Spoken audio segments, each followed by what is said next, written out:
శ్రీమాత్రే నమ. జయ గురు దత్తాత్రేయ నమ. ఈ వీడియోలో మనం 2025-26 సంవత్సరంలో ఏర్పడబోతున్నటువంటి శ్రీ విశ్వావసునామ సంవత్సర ఉగాది ఫలితాలు మిథున రాశి వారికి ఏ విధంగా ఉంటాయి అని పరిశీలించినప్పుడు ఈ రాశి వారికి ఈ సంవత్సరంలో ఆదాయం 14, వ్యయం 2గా నిర్ణయించడం జరిగింది. శుభగ్రహాలు ఎక్కువగా ఈ రాశి కోఆపరేట్ చేయడం వల్ల అనూహ్యంగా ఆదాయం పెరగడం జరిగింది. అలాగే వ్యయం అంటే చాలా వరకు ఈ రాశివారు కామన్గా వీళ్ళు ఆదాయం కన్నా వ్యయం ఎప్పుడూ ఎక్కువ ఉంటుంది. అయితే ఈసారి గురువు యొక్క ప్రభావం వల్ల గురువు రాశి యందు ధనస్థానంలోనూ వ్యయంలోనూ సంచరించడం వల్ల మంచి వ్యయం చేయడం జరుగుతూ ఉంటుందన్నమాట. పుణ్య కార్యక్రమాలకి దైవ కార్యక్రమాలకి చేయడం వల్ల అది అనవసర ఖర్చు కాదు కాబట్టి వ్యయం కేవలం అంటే వేస్ట్ ఆఫ్ మనీ కేవలం 2 మాత్రమే, మంచి ఆదాయం 14. ఆ విధంగా ఆలోచిస్తే ఇక రాజపూజ్యం 4, అవమానం 3 అంటే ఇంచుమించుగా 2 50-50గా ఉన్నాయి. ఒక విధంగా వీళ్ళకి హెల్పింగ్ నేచర్ ఎక్కువగా ఉంటుంది కాబట్టి ఎవరికి ఏ ఉపకారం చేసినా కూడా కొద్దిగా గౌరవాన్ని పొందుతూ ఉంటారు. మీరు చేసిన గౌరవాన్ని మర్చిపోకుండా వాళ్ళు కూడా గుర్తు చేసుకుంటూ ఉంటారు. దానివల్ల రాజపూజ్యం బాగుంది. అవమానం అనేది అంటే కొద్దిగా మనకు అక్కలేని సంబంధం లేని విషయాల్లో కలగ చేసుకోవడం వల్ల ఏదో మంచిగా పోతాడు, మంచి సలహా ఇస్తే వాడు ఏదో నష్టపోతే మనం తిడుతూ ఉంటాడు. ఆ విధంగా కొంతవరకు ఈ రాశి వారికి ఆదాయం చాలా బాగుంది. అలాగే గ్రహాల బలం కూడా ఇంకా బాగుంది. ముఖ్యంగా మేజర్ గ్రహాలైనటువంటి గురుగ్రహం కోసం తెలుసుకుందాం. మిథున రాశి వారికి ఈ సంవత్సర ప్రారంభంలో ఉగాది ప్రారంభం నుంచి మే 15 వరకు 12వ స్థానంలో గురుగ్రహ సంచారం. అంటే ఇక్కడ ఏంటి అనుకుంటే దశమాధిపతి వ్యయిస్తాను అంటే వృత్తిలో అభివృద్ధికి ఇన్వెస్ట్ చేస్తారు, వ్యాపార అభివృద్ధికి కృషి చేస్తారు, వృత్తిలో మారడానికి ప్రయత్నాలు జరుగుతాయి. అలాగే మీ యొక్క జీవిత భాగస్వామికి కూడా ఉద్యోగ అవకాశాలు వచ్చే అవకాశం ఉంది.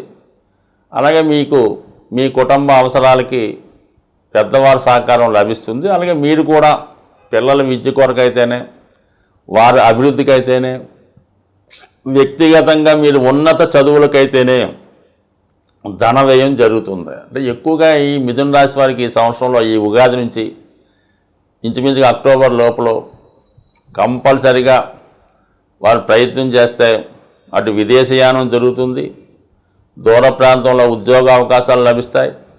ఉన్న ఉద్యోగాన్ని విడిచిపెట్టి వేరే ఉద్యోగం మారడానికి కూడా ఈ గ్రహస్థితి మీకు సహకరించడం జరుగుతూ ఉంది. సో ఈ విధంగా గురువు మే 15 వరకు వ్యయంలో ఉండి మే 15 నుంచి అక్టోబర్ 19 వరకు రాశి అందే సంచరిస్తూ ఉంటాడు. అంటే దాని తర్వాత ఒక నెల రోజులు ధనస్థానంలో ఉచ్చులో రావడం అది కూడా వీళ్ళకి చాలా మంచిది. దాని తర్వాత మళ్ళీ ఎగైన్ ఒక నెల తర్వాత మిథునంలో ప్రవేశిస్తాడు. అంటే మొత్తం మీద మే 15 నుంచి ఈ ఉగాది చివరి వరకు కూడా అంటే వచ్చే సంవత్సరం ఉగాది వరకు కూడా గురువు రాశి యందు సంచరించడం 2 విధాలుగా సప్తమాధిపతిగా రాశి యందు సంచారం వల్ల జీవిత భాగస్వామికి మీకు మంచి అండర్స్టాండింగ్ ఉంటుంది. ఒకరికొకరు బాగా అర్థం చేసుకుంటారు, ఒకరు చెప్పింది ఒకరు గౌరవించుకుంటూ ఉంటారు. అలాగే దశమాధిపతి రాశి యందు ఉండడం వల్ల స్వయం కృషితో ఎవరి సహకారం లేకుండా ఉద్యోగ ప్రయత్నాలు ఫలిస్తాయి. ఈ సమయంలో అంటే ఇంచుమించు ఎవరైతే మిథున రాశిలో స్వదేశంలో కానీ విదేశంలో కానీ నిరుద్యోగ ఉద్యోగం లేకుండా ఉన్న వాళ్ళకి మే 15 తర్వాత 100% ఒక పర్మనెంట్ ఉద్యోగం లాంటిది వచ్చే అవకాశం ఉంటుంది. సో దాన్ని చక్కగా ఉపయోగించుకోవడం మంచిది. కొంతవరకు వివాహ ప్రయత్నాలు కానీ వివాహం ద్వారా విదేశం వెళ్ళే అవకాశం కూడా ఈ రాశి వారికి ఈ సంవత్సరంలో లభించే అవకాశం ఉంది. మోస్ట్ ఫేవరబుల్ పీరియడ్ ఏంటంటే ఈ గురు గ్రహం వల్ల అక్టోబర్ 19 నుంచి ఒక నెల రోజుల పాటు మళ్ళా నవంబర్ 19 వరకు కూడా ధనస్థానంలోకి గురువు ఉచ్చస్థానంలోకి రాబోతున్నారు.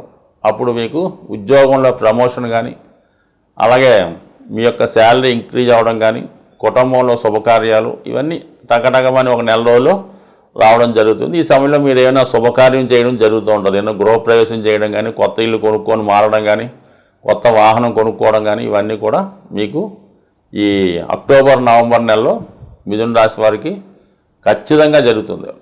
ఇక శని యొక్క సంచారం గమనించినప్పుడు ప్రస్తుతం ఈ ఉగాది నుంచే దశమ స్థానంలోకి శని భగవానుడు ప్రవేశం జరిగింది. ఒక విధంగా ఏంటంటే వృత్తిలో ఎక్కువ శ్రమ పడవలసి ఉంటుంది.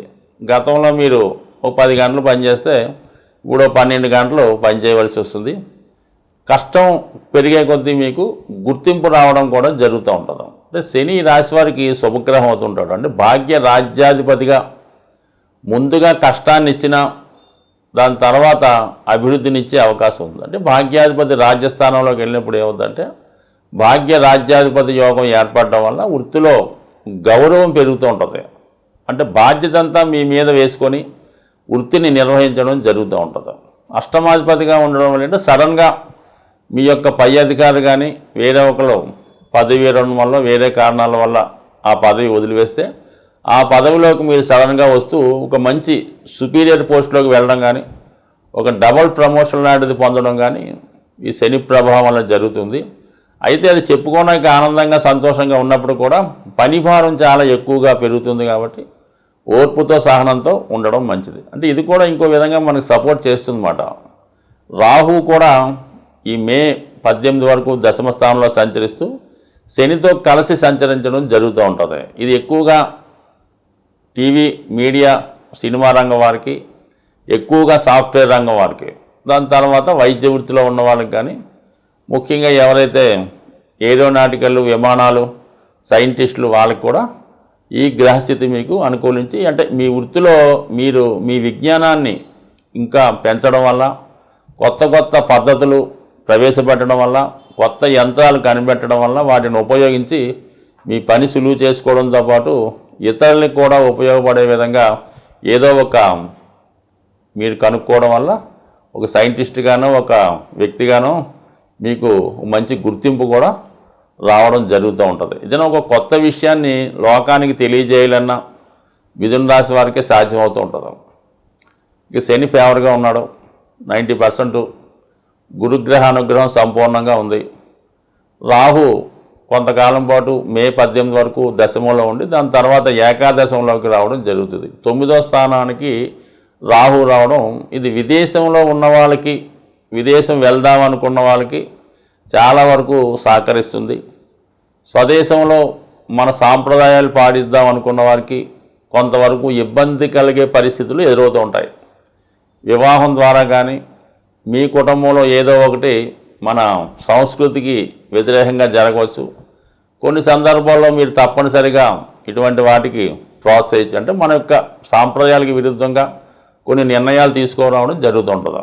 ఇక కేతు గ్రహం చతుర్థం నుంచి కేతు తృతీయ స్థానంలోకి రావడం అన్నది చాలా మంచి పొజిషన్ అన్నమాట. ఇది 3వ స్థానం అన్నది పాపగ్రహాలకి మంచిది కాబట్టి పైపెచ్చు సింహరాశిలోకి వచ్చినటువంటి కేతువు మీకు అధికారుల యొక్క సహకారం లభిస్తుంది.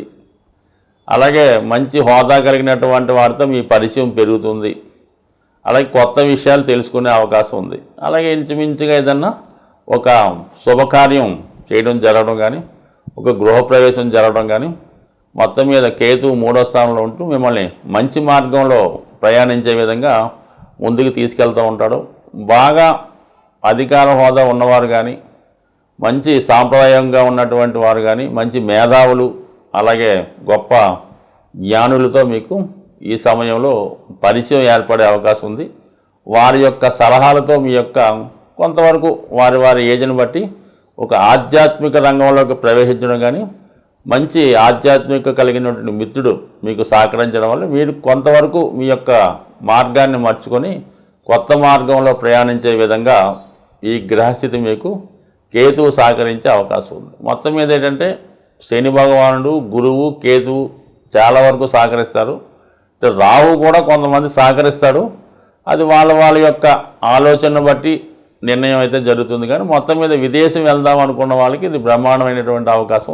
ఈ ఉగాది సందర్భంగా ద్వాదశ రాశుల వారికి చక్కని పరిహార మార్గం తెలియపరచడం జరుగుతుంది.